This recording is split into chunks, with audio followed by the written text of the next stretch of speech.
સુરત આરોગ્ય વિભાગનો સપાટો અયોગ્ય ખાદ્ય સામગ્રી પર વેપારીઓના દંડની રકમ જાણી ચોંકી જશો.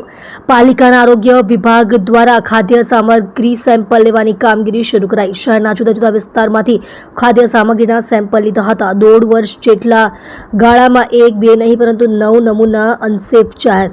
ખાણીપીણીના શોખીન સુરતીઓને ફૂડ સારી ક્વોલિટીનું મળે તે માટે પાલિકાના આરોગ્ય વિભાગ દ્વારા ખાસ સામગ્રી સેમ્પલ લેવાની કામગીરી કરવામાં આવે છે. પાલિકાએ વર્ષ 2024 અને સાલના જુલાઈ મહિના સુધીના શહેરના જુદા જુદા વિસ્તારમાંથી ખાદ્ય સામગ્રીના સેમ્પલ લીધા હતા. તેમાંથી સબસ્ટાન્ડર્ડ 210, મિસ બ્રાન્ડ 18 અને અનસેફ 9 નમૂના જાહેર થયા.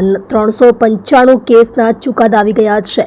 આ 1.5 વર્ષ જેટલા ગાળામાં 1-2 નહીં પરંતુ 9 નમૂના અનસેફ જાહેર થયા છે. તે સુરતીઓ માટે જોખમી બની રહે છે. ખાણીપીણીની દુકાનોની સંખ્યા વચ્ચે વિસંગતતા. સુરતીઓને ખાણીપીણીના દુકાનદારો ગુણવત્તાવાળો અને સલામત ખોરાક પીરસે છે કે નહીં તે જોવાની કામગીરી પાલિકાના ફૂડ વિભાગની છે. આ કામગીરી પાલિકા દ્વારા કરવામાં આવી રહી છે, પરંતુ પાલિકાના સ્ટાફની સંખ્યા અને તેની સામે ખાણીપીણીની દુકાનોની સંખ્યા વચ્ચે વિસંગતતા છે. ઓછા સ્ટાફથી પાલિકા કામગીરી કરી રહી છે અને તેમાં પણ નમૂના લઈ લેબોરેટરી ટેસ્ટિંગ માટે મોકલી રહી છે. સમયાંતરે ખાણીપીણીની દુકાનોમાંથી ખાદ્ય સામગ્રીના નમૂના લેવાની કામગીરી કરતા ખાદ્ય સામગ્રીનું વેચાણ કરતા વેપારીઓ સતર્ક થયા છે.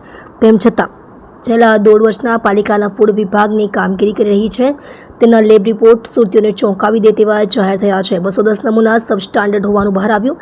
સુરત પાલિકાના ફૂડ વિભાગે વર્ષ 2024 અને હાલ જુલાઈ મહિના સુધી ફૂડ સેમ્પલ ટેસ્ટિંગ માટે લેબમાં મોકલ્યા હતા, જેમાંથી 9 નમૂના અનસેફ જાહેર થયા છે, જે ચોંકાવનારો આંકડો છે. આ ઉપરાંત 210 નમૂના સબસ્ટાન્ડર્ડ હોવાનું બહાર આવ્યું છે અને 18 નમૂના મિસ બ્રાન્ડ જાહેર કરાયા છે.